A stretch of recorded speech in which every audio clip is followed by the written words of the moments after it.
ஏன் வந்து ஜெபமாலையில வந்து 108 ஜெபம் பண்ணணும். 108 அந்த ஜெபமாலையில 108 குடுத்து, அத நம்ம கவுண்ட் பண்ணி ஒவ்வொன்னா ஜெபம் பண்ண சொல்றாங்கன்னா, கை வேலை செய்யுது. நம்மளுடைய மனம் அந்த வார்த்தைய பத்தி யோசிக்குது. நம்மளுடைய வாய் அத பத்தி பேசிக்கிட்டு இருக்குது. சத்தமாகவோ அல்லது உட்புறமாகவோ அத நம்ம சொல்லிக்கிட்டு இருக்கோம்.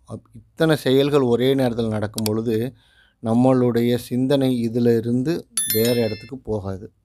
அப்படி போச்சுன்னா நம்மனால மந்திரம் சொல்ல முடியாது. அப்படின்னும்போது என்னாகும், தொடர்ந்து நம்மளுடைய சிந்தனை ஒரே இடத்திலேயே நிக்கும். அந்த ஒரு காரணத்துக்காகத்தான் நம்மளுடைய மனதின் ஓட்டத்தை கட்டுப்படுத்தி ஒரு கான்சன்ட்ரேட்டான ஒரு ஒருமுகப்படுத்துதல் முயற்சிக்காக தான் இந்த ஜெபமாலைகள நம்ம ஜெபம் பண்ணணும் அப்படின்ற காரணத்துக்காக நமது முன்னோர்கள் குடுத்துருக்குறாங்க.